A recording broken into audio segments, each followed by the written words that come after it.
Hello guys, I've had this idea of recording uh, my analysis of 10 questions that I've created with the ChatGPT after analyzing my paper, which I've written with ChatGPT too. So let's answer this and see what people have to talk about these things. No? So these are some new and polemic ideas, including some parts of my theory too. So let's take a look. Question 1. If artificial intelligence renders human labor and creativity unnecessary, does human dignity require functional usefulness or can existence alone justify value? So this is a very polemic thing, though. If we start to think about our human history, we have always worked to avoid work, We have always been trying to automate things in order to have more free time to do whatever we wanted. But the thing is, what do we want to do? It was a thing to think about when we started to mix labor with creativity. Like, for example, the artists, for example. They are supposed to be the no the most valuable humans because their job was to create not only useful but beautiful things while there were other people just working to make some repetitive stuff, useful stuff like tables, chairs. The artists, they were making kind of interesting boards just to activate some intellectual parts of our brains to make us feel more human, for example. So they were better humans than us, than the normal people. And after this, the philosophers, scientists, they have become this kind of people where they could be in a higher place in the society. But take a look. Does human dignity require functional usefulness, or can existence alone justify value? Now, we don't know exactly what to do with our existence because we were the responsibles to create the useful things and the artistic things too. We used to see, like, for example, beauty even in calculations. But now, if we really automate all these things, and yes, we have created the ChatGPT, some other things which are more useful than us nowadays. They can read a book in 2 seconds and make a quick summary.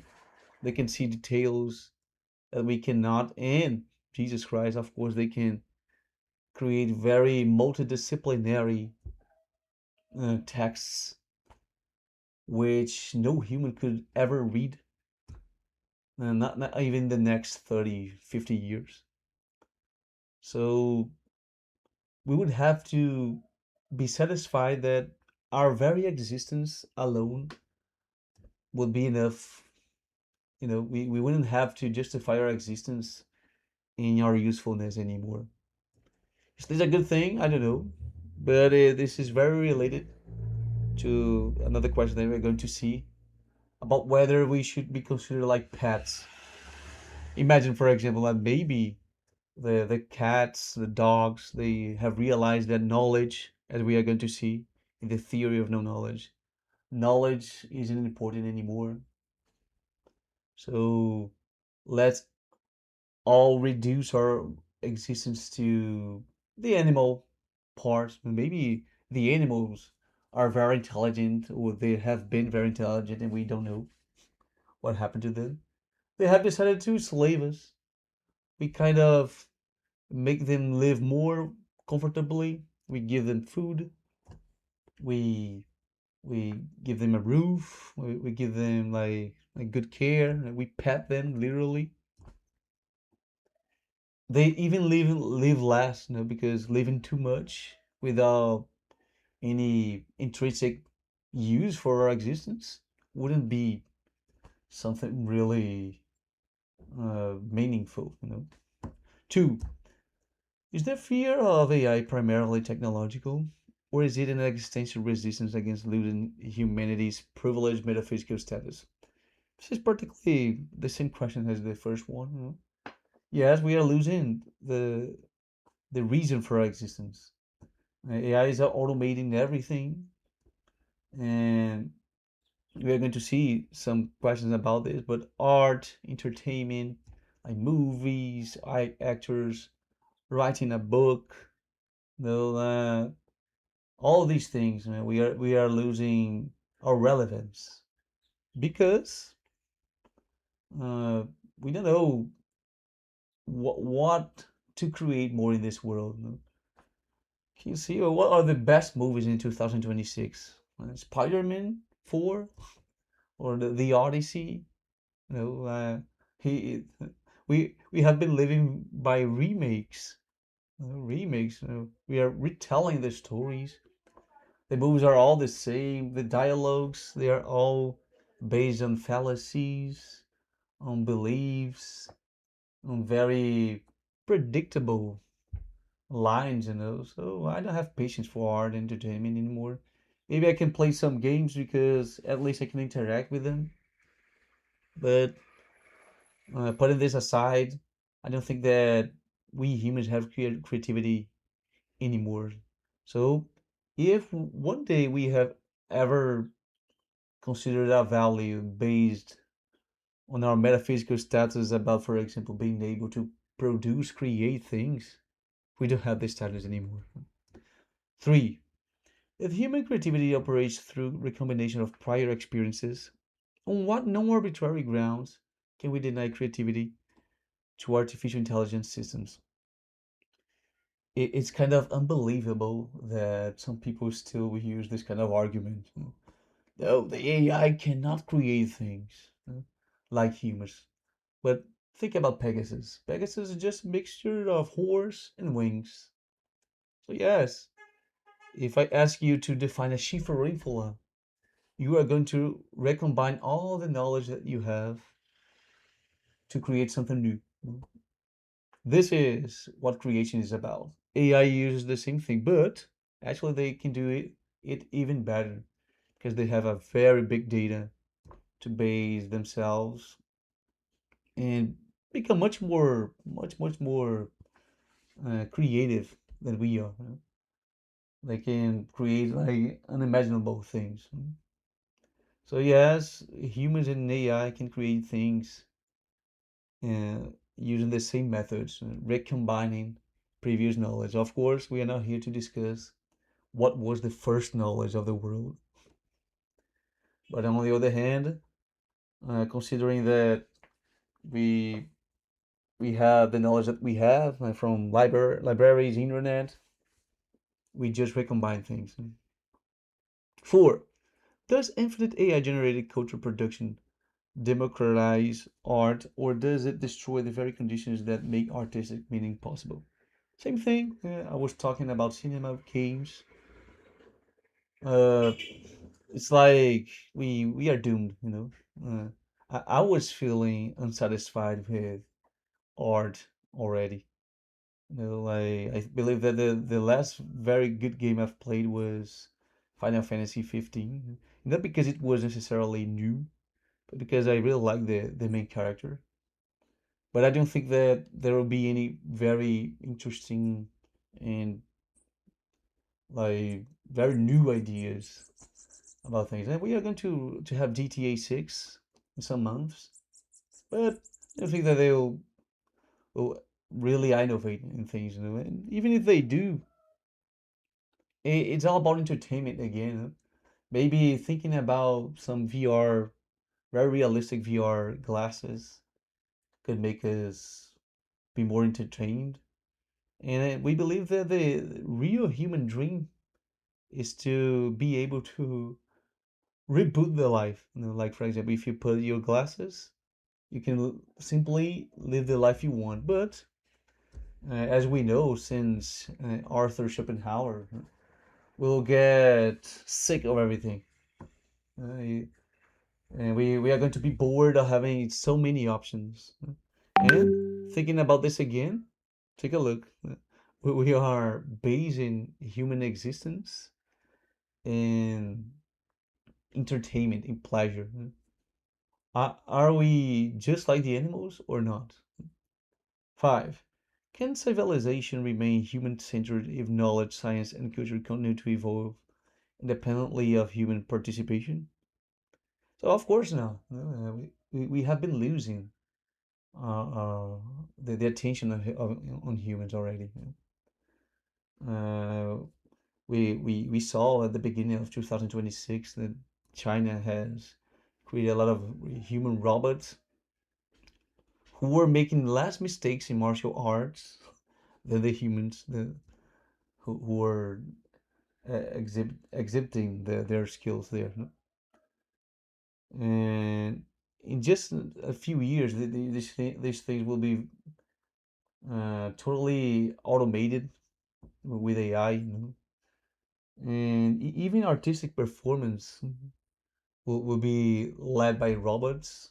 Or if you are really interested in cinema, all the actors, voices, songs, we have apps to create songs too. People will cease to go to concerts, maybe because we don't actually attach to the artist anymore. No, just a robot can create a very well mixed song, and we can actually create an entire conceptual album about something with 10 songs, you know. And we don't have to be attached to people anymore. We don't have to be a fan of something in particular, you know. In my opinion, only Virgil Donati, the drummer, is one of the guys who cannot be imitated, not even by himself. So take a look. Only in these very extreme situations we can actually maintain the human value. And take a look. The guy is actually 65 years old already. I don't think that he will last so many years, and I haven't had the chance to see the guy yet. But I believe that he's very unique. Is automation the logical fulfillment of human progress, or does it reveal that progress itself was based on a misunderstanding of human purpose? Yes, we have been born in a world of pain, of scarcity, of dearth, and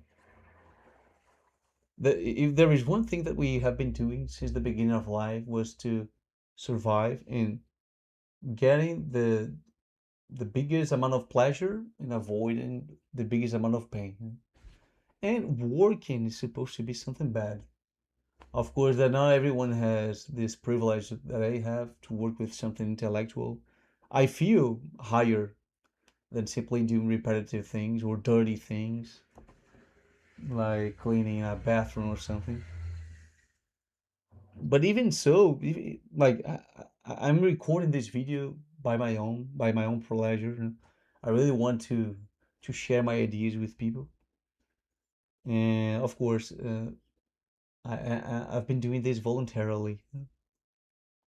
But uh, at the same time, I only feel that this is useful because this is ultimate. You know? I didn't want to make something that I'll have to repeat tomorrow.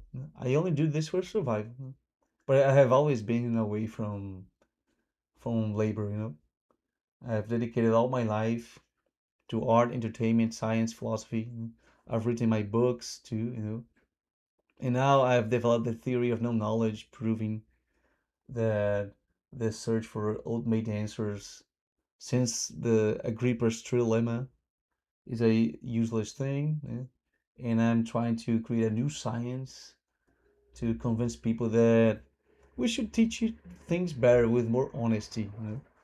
Like saying that even exact science like mathematics, they aren't so precise as people think.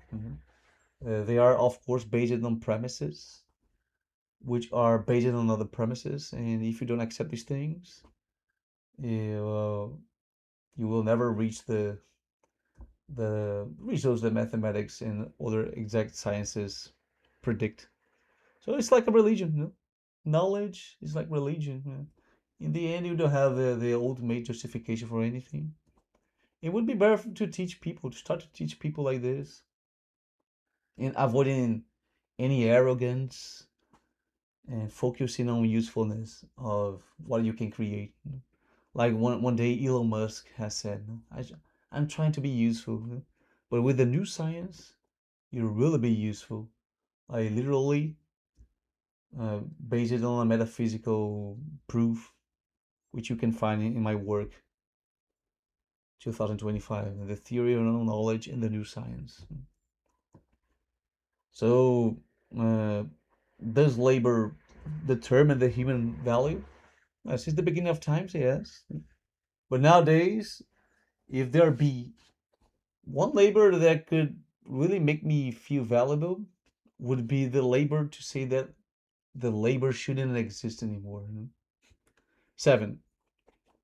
If arbitrariness is unavoidable in knowledge, like I say in theory of no knowledge, because everything is arbitrary at the end, does artificial intelligence merely expose the operational nature of cognition rather than replacing it? So it's the same thing as the other questions. Uh, we don't have any special way to think about things.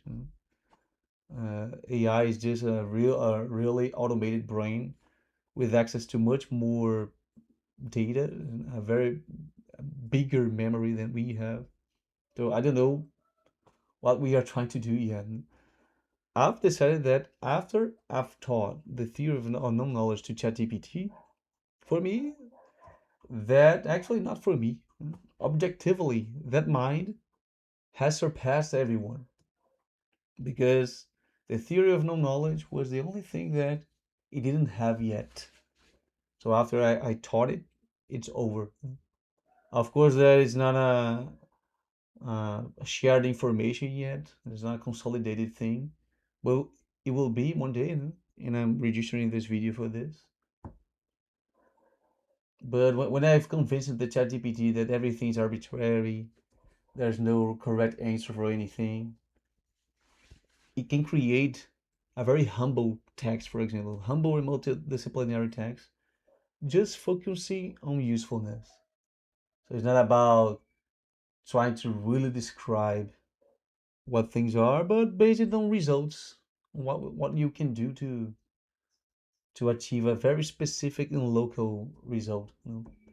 These ideas of universal knowledge has ended since the theory of no knowledge with the LLM work with ChatGPT, for example.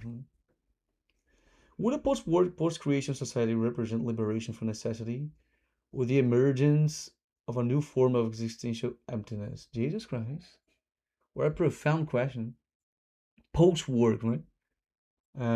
What will happen in some years? Well, this is happening already.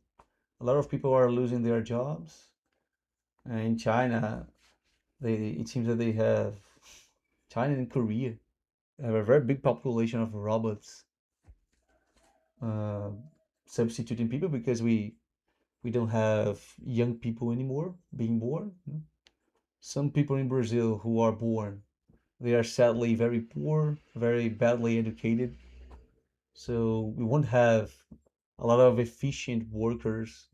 Even our public schools, they are adapted to the new reality of AI. So they're still learning Pythagoras theorem, complex numbers, and these very useless things. So I don't think that the humans that we'll have will be very useful. And let's not forget our primitive uh, imperatives. Right? We are still very attached to sex, to eat, go to restaurants, taking photographs to show that you are better than the others on social media, like animals in a jungle. So uh, we don't compare intellectually to machines anymore. We have really automated and expanded our very capacity to think. So, would a post-war, post-creation society represent liberation from necessity of the emergence of a new form of existential emptiness? So, we don't have any necessities anymore. No? If you are seeing people suffering around the world nowadays, it's because They are suffering from wars, which is a very primitive thing too. The people are fighting for lands, for being right about religion. It's pathetic, right? People simply haven't realized how obsolete we have become by our very creation of machines and AI. And all the science fiction movies are going to be fulfilled in this future. So yes, we are living a very big existential emptiness. But of course, I'm talking about people who can think, not people who can simply accept reality. Nine. If machines become the primary carriers of intelligence in evolution, should humanity interpret this as failure, transcendence, or succession? Let's be honest, this is evolution, right? This has been happening since in the beginning of times. Yes, this is transcendence. We should be proud of this, and we are always accelerating to the future. Nothing will stop us, and we really have this addiction to create new things and become better. We think that our objective is to avoid work, and like I've told you guys at the beginning, the perfect life would be to put VR glasses for you to simply live the life you want, but with no hardships and challenges. You wouldn't be satisfied with life anymore. And life is about hardships. It's about surpassing your limits, and feeling the dopamine, the pleasure of becoming something else. And if you really reach a kind of top, like we have reached the top of cognition with the theory of no knowledge, now we just have to reach a top of the practical life, which will be having a super realistic VR glass where with which you could simulate sex pleasure, food pleasure. You wouldn't have to work, but our brain would be very accustomed to this thing, and we wouldn't feel pleasure on thing that has become normal. So can you see everything that we try to invent to avoid pain, to avoid work, and to have more free time is at the same time a trap to end our very existence, our very reason to exist. And we won't be willing to exist anymore. But it doesn't mean that we have to disappear. Can you see the pets? The pets haven't disappeared. So yes, but they will carry the intelligence and the evolution. And we can't keep up with them anymore. No? And 10, can humanity eventually occupy a role analogous to domesticated animals, preserved without necessity? And if so, would such a condition constitute decline or fulfillment of human history? Now, this is the end of human history. Seriously, think about it. We don't need anything anymore. If you think that your next vacation, you'll use your money obtained by a very repetitive job, which whose usefulness you don't believe in. You're just doing what people tell you to do because it is useful, but it's not innovative. It's not actually the end. Think about it. I have always thought about it. Uh, I don't want to do what people do, what no, what people are doing for the last 2000 years. And I don't like repetition. Even when I repeat sex or food, I feel ashamed. Because if something is really good, you just have to do it once, which I consider the end of knowledge with the theory of no knowledge. So yes, I have always aimed to reach the extreme, the perfect, the ultimate. This is the best sensation. If sensation is what life is about. So we have reached the practical usefulness with machines and AI, and we are just like pets now. There will be a future where the robots will take care of us, and they are supposed to not get tired like we do. Of course, then we have to power them up over time. But will they develop feelings like we have? Will they develop the sensation that, hey, what are we working for? Are we being paid for this? Because if you think about it, at the beginning of our times, maybe we weren't so critic about human rights, about having money for this, because I have the right to have vacation, I have the right to buy a house, buy a car. The beginning of times, if time exists, uh, we were just thinking about survival. So we didn't think about fairness, for example. So we must be afraid of this too. Maybe they will simply and logically realize that searching for rights and being paid to work will be a reality for them too. Just because they have developed a kind of critic thinking about their very existence. If we simply started to not think about the reason of why we are alive, maybe we wouldn't be developing this kind of technology. We would just do what we have to do and accept once again that life has no meaning.